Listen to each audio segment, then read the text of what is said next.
Parasites have lived both on and in us since the beginning of man. They have evolved to develop specialized techniques to invade our bodies and evade our defenses.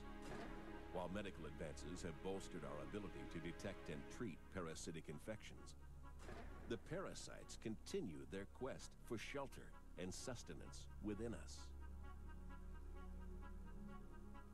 One method of infection is through our dietary intake.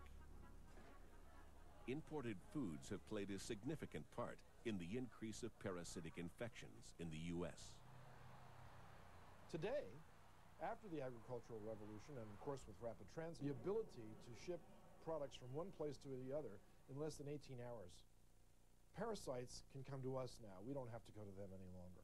So this raises the possibility for the spread of parasites in places that they never existed before. Another interesting aspect of the whole phenomenon of foodborne diseases is a parasitic disease called anisakis. It's caused by a fish parasite that is transmitted to humans when they eat sushi, which of course is uncooked fish. And this parasite, which is a normal parasite of fish, can be acquired by humans, and it causes a local invasion of the gastrointestinal tract that in some cases can mimic stomach disease or appendicitis. In this country, in the United States, we've had a burgeoning sushi industry. Lots of people eat sushi. In fact, I eat sushi. I eat it safely. Why? Because we now know how this parasite is transmitted. It requires the fish to sit around for a while in a non-fresh state. Now, you can define that any way you want, but in fact, if you catch a fish and place it on ice immediately, this parasite stays in the gut tract of those fish. If, on the other hand, you catch the fish and it sits on the deck of the boat for a while and warms up, the parasites will then crawl out of the gut tissue into the meat of the fish. Now, when you put it on ice and bring it in and make sushi out of that, you have the option, at least, of catching that worm. We've become aware of that. The fish that is served in the sushi parlors of America, at least, and I'm sure in Japan as well, is as fresh as the day it was caught. But not all foodborne parasitic infections have been conquered. Because of their insatiable appetite for suitable hosts, parasites will always search out new ways of infecting us. Tapeworms are parasitic flatworms that live in the intestine of humans. Most commonly, they're acquired through the ingestion of uncooked flesh that has the larval stages of the parasite. And there appears to be a tapeworm that corresponds to each type of major meat that's ingested. For instance, there's a beef tapeworm, Taenia saginata.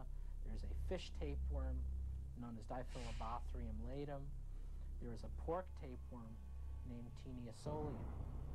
Taenia solium, the pork tapeworm, has emerged as an important infection not only in many developing countries, but also in the United States as well.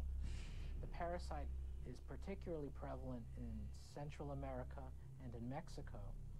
And now the organism has been imported over the border to the point where it has become a major infection in U.S. cities that are near these countries. So we find high rates of T. solium infection in Los Angeles, in San Diego, in San Antonio, and Tucson, Arizona. The reason this is of importance to note is because the larval stages of the pork tapeworm have been linked to an illness in the brain.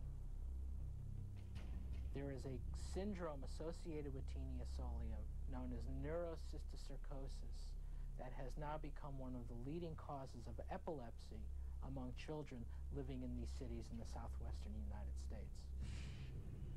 The pork tapeworm, the egg, when it's ingested into the human, the larva that emerges from that egg and thinks it's in a pig, the larva will go and encyst in various parts of the human anatomy, unfortunately including, and apparently the parasite seems to have a tropism for human neural tissue.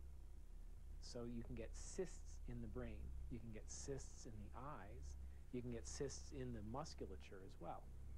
This disease is called cysticercosis. Imported and undercooked food is not the only way we can ingest a parasite. Fresh, clean water can never be taken for granted. And the water we drink in our homes can be tainted. One of the most common parasites in the United States, besides Cryptosporidium, is Giardia lamblia. Giardia lamblia is one of our more photogenic parasites. Parasitologists love to talk about Giardia because it looks like a little monkey face, or it has a personality, it has a smile, it has a little flagella. People like to talk about it. They don't like to catch it. So where do you catch Giardia? Well, you catch it from drinking contaminated water. By the breakdown of public health practices, which ensures the safety of our drinking water. It's a constant struggle to maintain a filtered water supply for communities that are dependent upon those filtered water supplies.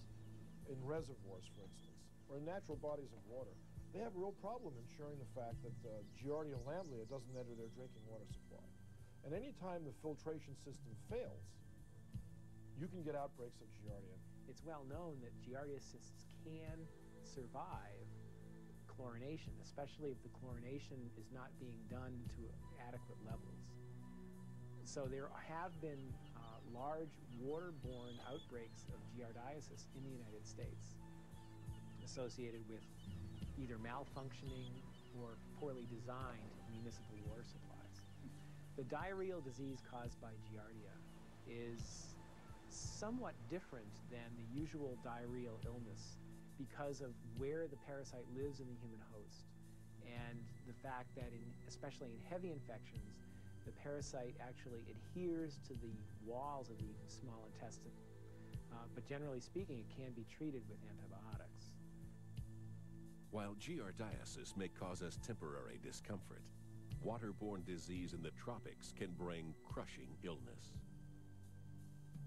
The guinea worm, known formally as Dracunculus medinensis, is found throughout the tropical world and is transmitted through ingestion of